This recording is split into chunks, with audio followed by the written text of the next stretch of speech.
Hello, and just a quick reminder that Christmas and New Year shows for Talking Really. We have the 24th of December, which is a normal session, 4 p.m. And we have Christmas Day, 25th of December, will be at 9 a.m. to 10 a.m. A brief say hello and Happy Christmas. Then our last one will be New Year's Eve, 31st of December at 9 p.m. Now this will be later than the normal time. It will be 9 p.m. seeing the new year in for 2024. That's our schedule. I hope you can join me on the Talking Really channel.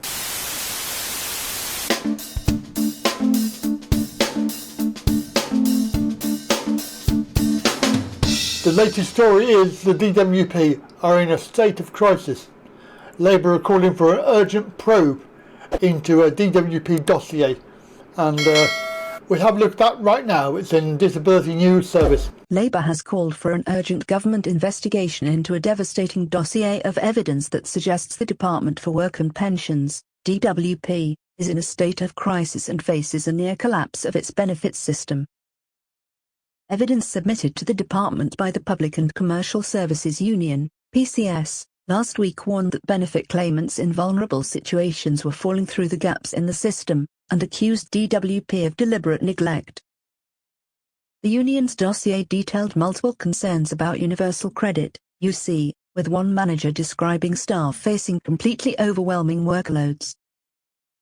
It followed a series of reports by Disability News Service, DNS, that have highlighted serious safeguarding concerns around UC in the wider benefits system, including senior figures at a mental health trust telling a coroner that DWP's actions were having a significant debilitating impact on service users across the country.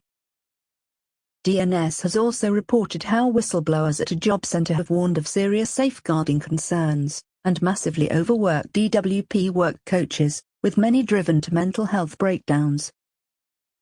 Labour has previously been criticised for not speaking out about the series of safeguarding concerns affecting DWP, and their impact on disabled people. But this week, Vicky Foxcroft, pictured, the Shadow Minister for Disabled People, told DNS that the government should investigate the PCS dossier. She said, "The contents of this report are very concerning. It is worrying to hear that DWP staff feel under so much pressure that it is affecting their mental health, and that vulnerable claimants are being left without proper support.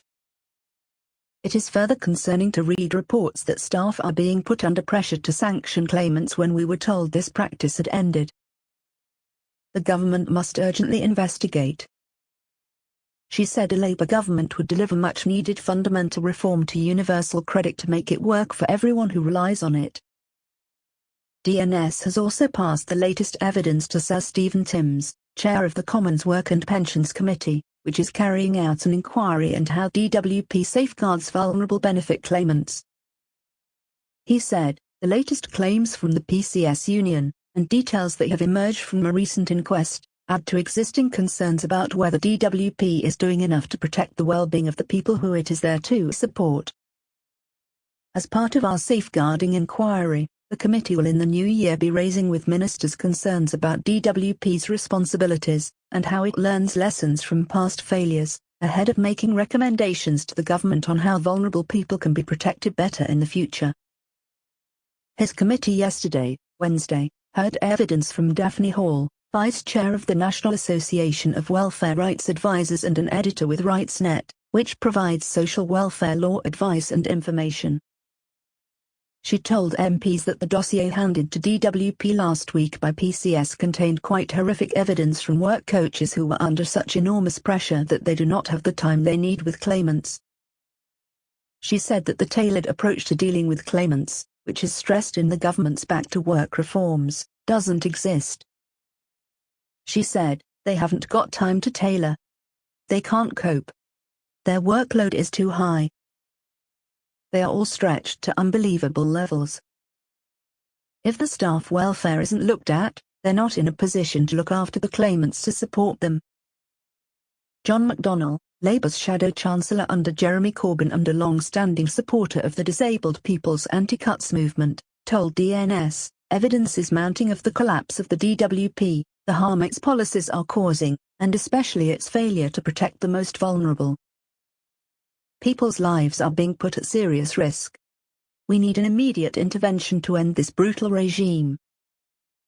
Mark Harrison, a member of the steering group of Reclaiming Our Futures Alliance, ROFA, said ROFA was extremely concerned at the latest revelations about the safeguarding flaws in universal credit that have caused deaths and mental distress for too many disabled claimants. He said this was more worrying because of the government's plans to scrap the work capability assessment after the next election, which he said would move all claimants into the sanctioning regime of UC and cut many disabled people's benefits. Under those plans, disabled people who cannot work will only be able to qualify for a new health element of UC if they also receive personal independence payment, disability living allowance, or, in Scotland, adult disability payment. This would also mean that it would be left to DWP's overworked work coaches, who will usually have no health-related qualifications, to decide if a disabled person should carry out work-related activity. Harrison added, "It is not surprising DWP staff are under stress at the targets set by management for unnecessary and cruel sanctions." He said ROFA was not confident Labour would agree to the complete rethink and change of course that was needed, as the party had apparently dropped its commitment to scrapping universal credit.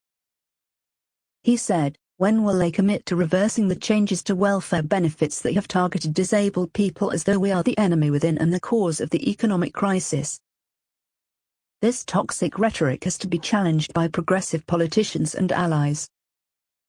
We need policies based on the UN Convention *, and a social model, rights-based approach.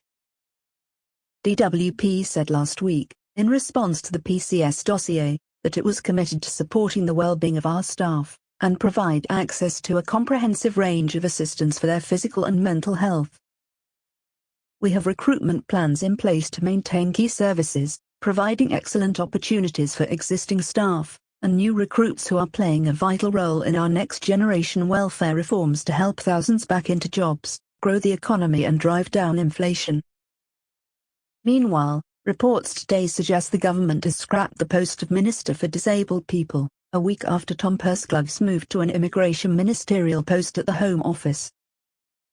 A Conservative Party spokesperson told DNS this week that he could not comment on the failure to appoint a replacement as it was an issue for Number 10.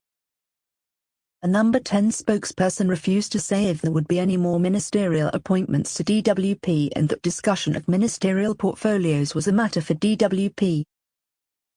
A DWP spokesperson said that any ministerial announcement will happen in the usual way. But LBC's political editor Natasha Clark reported this afternoon on Twitter that Number 10 had finally confirmed it would not be appointing a replacement for Purseglove. She said, "The brief will be handed to someone within the department already, on top of their existing responsibilities." Comes after last week they appointed 2 migration ministers. No 10 deny it is a downgrade. They say, actions matter. You will continue to see a government showing strong support for disabled people and disabled issues. Okay, and there we go. That's the story today. Hope you enjoyed it, and it's very enlightening as well. So DWP in a state of crisis, and nothing new there. Have a very good day. Catch you later.